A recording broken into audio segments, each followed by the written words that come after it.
If you're Real Dub Nation, hit the like button right now and subscribe, because today's talk isn't one of those light ones. It's the kind of conversation that messes with any fan's head, because it mixes backstage noise with big decisions, it mixes rotation with the future, and it mixes what we see on the court with what nobody wants to admit is happening off it. Turn on notifications too, because with the way this season has been breathing, a move can pop up out of nowhere and turn everything upside down. And I'm going to say it straight. There are times when the noise in the hallways gets louder than the sound of the ball hitting the floor. And today, for the first time in a long time, it feels like the door in there opened just a crack and let something leak that's way too clear to ignore. I genuinely believe Joe Lacob ended up giving away, even if unintentionally, what the threat is that's been haunting Golden State when the subject is the trade deadline. And the strangest part is where it happened. It wasn't in an interview, it wasn't at a press conference, it wasn't in an announcement, it wasn't on any stage. It was in the most dangerous place for any franchise when the pressure tightens. A direct reply to a fan. Because when an owner decides to answer an email, it's almost never just politeness. It's a gauge. It's temperature.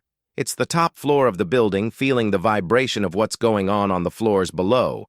And when that vibration reaches the top floor, something starts to move, even if it's only to stop everything from collapsing completely. But before we get into the reply itself, there's a piece that has become a symbol of this phase.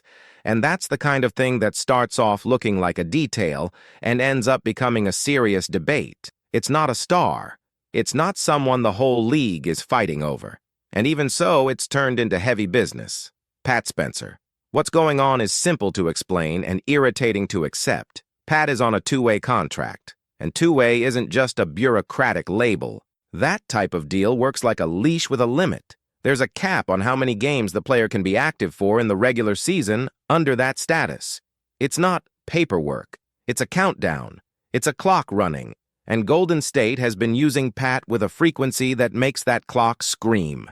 If it keeps going the way it's going, there's going to come a moment when he simply can't be activated unless the team makes a real change to his contract. And when well-connected people around the league start treating that conversion as basically certain, the hidden message isn't only he deserves it. The message is the team is going to be pushed into making a roster decision that changes the board. And why does that weigh so much right now? Because an end-of-bench decision is almost never only about the end of the bench. When you convert a two-way into a standard contract, you're messing with a roster spot. And when you mess with a roster spot, you mess with rotation, fit, plan, flexibility. It's that story. You pull a small piece, and suddenly, the board opens space for other pieces to move too. It looks like a detail, but it can become the first domino in a chain of bigger decisions. What makes the importance even more obvious is the way Pat is being treated even before any official signature. He's activated all the time, even on nights when he barely plays or doesn't step on the court at all. And that says a lot, because activating someone under those conditions is a choice. It's the staff saying, I want him here, I want him ready, I want him available. He's not there just to plug a hole. Internally, he's already treated like part of the group. And when a player in that situation earns that kind of trust, the question stops being, is he going to stay? The question becomes another one, much more uncomfortable. Who's going to make room? Because fans sense a strange vibe this season. There are guys producing in short minutes and at the same time looking like they're living with a rope around their neck, like any mistake could be the last one. And that's where the irritation grows when you see Pat play with a courage that doesn't match his contract. He plays like someone who knows nothing is guaranteed. And precisely because of that, he delivers like someone fighting for every second of life in the league. When he gets a bigger chance, the energy rises. When he lets it fly from three, it doesn't look like a requested shot. It looks like a claimed shot with conviction. And conviction changes basketball. Because basketball isn't just numbers in the box score. It's rhythm. It's flow. It's real threat. There are games where you feel it instantly. The team gets lighter, more aggressive, more breathable with him on the floor. And in a season full of ups and downs, breathable has become a massive value. And it's not like this came out of nowhere. People inside have talked about his profile, the guy who works quietly, prepares like he's going to play a lot, even knowing he might not leave the bench, doesn't change posture, doesn't change mood, doesn't change effort. Normally that turns into a nice compliment and disappears. Not here. Here it turned into results. And when results show up, a nice compliment turns into pressure. Then the dilemma is born and everybody starts watching. If Pat is delivering, if he's earning trust, if he's being activated, if the two-way clock is running, why not close that account already? Why delay? Why hold that conversion like it's something you can keep pushing down the road? And at that point, inevitably, the comparison that splits the fan base shows up, whether you like it or not. Pat Spencer versus Brandon Podziemski. You can be fair without forcing a narrative. Podziemski has quality. His three-point percentage has improved in certain stretches. That's real.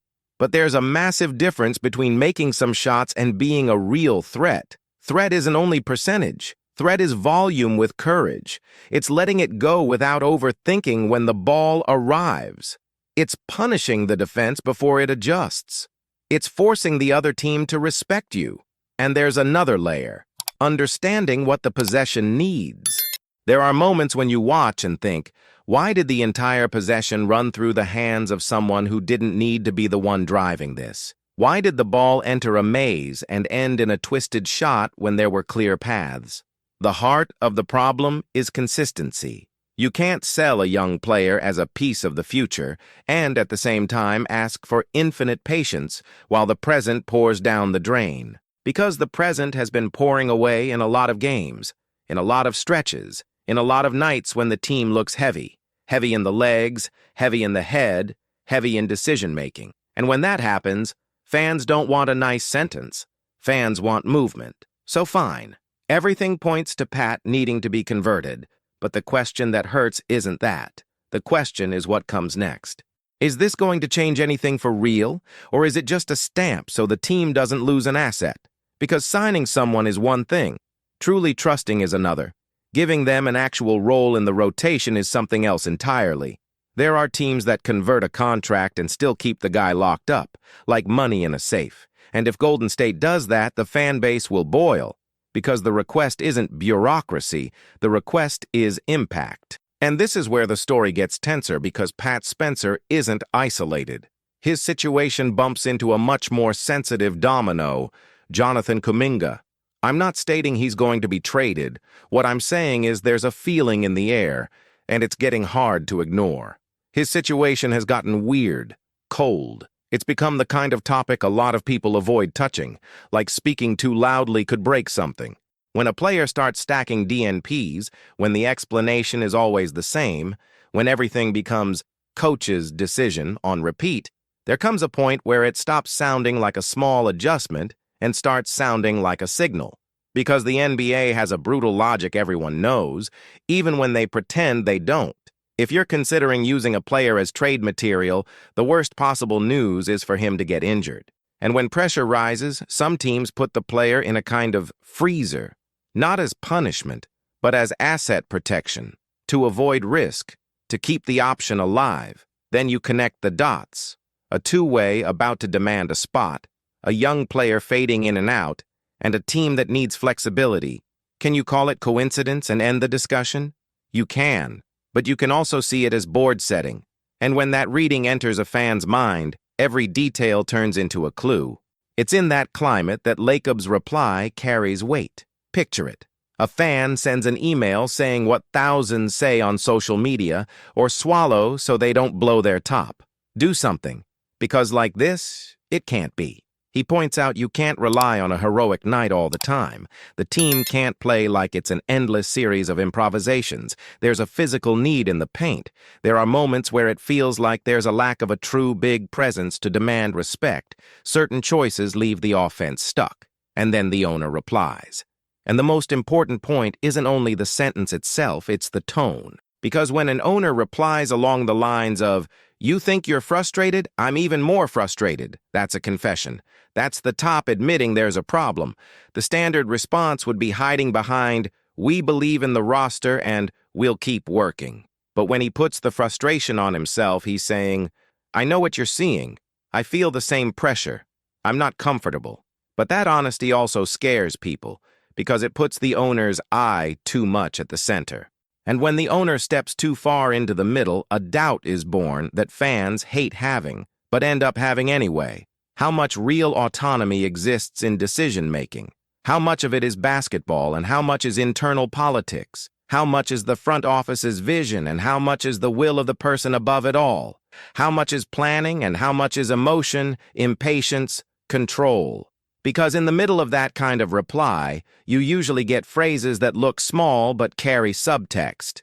Something like, "Things are more complicated," and indirect references to what the coach wants, what the coach trusts, what the coach prefers. In backroom language, that can mean a lot without naming names. It can be lack of trust in someone, a clash of vision, disagreement about roles, stubbornness on one side and caution on the other. And in a turbulent season, any phrase like that becomes gasoline. And that's where a debate comes in that has become a double-edged blade. Jimmy Butler. Here it's important to separate things. Nobody has to call him bad to demand fit. Nobody has to turn him into the villain to insist he's used the right way. There's a world where he isn't the problem, and even so, he also isn't being a big enough part of the solution. And when salary and name weight enter the equation, the pressure doubles, because you don't bring in a name that big to be a supporting extra. You don't have a player capable of organizing in the half court, controlling tempo, deciding under pressure, and then spend whole possessions watching the ball swing without him touching it at the right time. It's not give him the ball and get out of the way. It's give him the ball with intention, with structure, with the start of possessions designed for him to generate an advantage, instead of waiting for the possession to die and then begging for rescue in desperation. And when the coach himself publicly admits he needs to get Jimmy into rhythm earlier, needs to involve him sooner, needs to get more creation and more aggressiveness from him from the start, that's a huge signal, because it's almost an acknowledgement that the plan, the way it had been, wasn't working. And then comes the burning question: why did it take so long?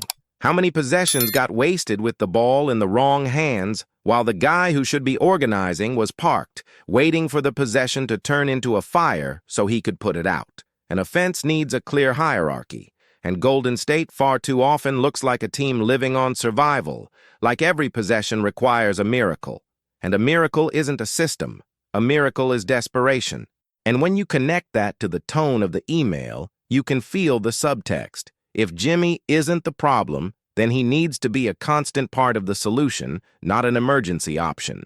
And that's where everything mixes again. Because while this discussion catches fire, you have Pat's clock running, the rotation tightening, the Kuminga situation becoming fog, and the team's need for size and physical presence in the paint coming back every game. And every time someone says, they need a big with impact, they need someone who protects the rim, who guarantees rebounds, who makes the opponent think twice before attacking, the reply lands like a punch. All right, and what are you giving up in return?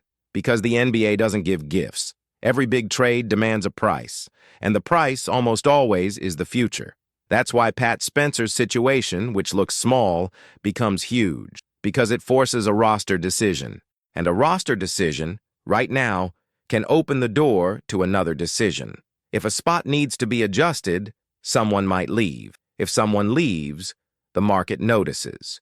And when the market notices, the phone changes tone, the conversation changes, and what looked like a rumor becomes a real possibility. I want to hear you on one thing. No fluff, because it says a lot about how you're reading this season. In your view, has Pat Spencer already shown enough to deserve more minutes and a clearer role in the rotation? And more, do you think what's happening with Kuminga is purely a technical choice, or does it look like asset protection behind the scenes? And to wrap all of this in a way that makes sense, the feeling is that none of what's happening is isolated. Every small decision is pushing a bigger one. Every silence says more than a lot of pressers. And when you put together the clock running out for some, patience running out for others, and pressure hitting the top, you can understand why this season feels like a crossroads.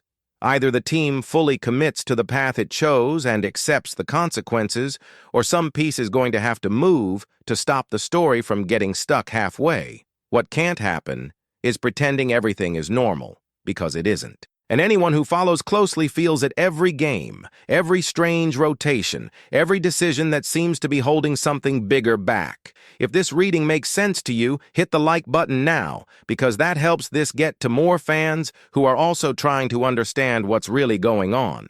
Subscribe to the channel so you don't miss the next breakdowns, because this story is still far from over. Turn on notifications too, because when something truly moves, I'll be back here to explain everything without rushing, without yelling, and without dragging it out.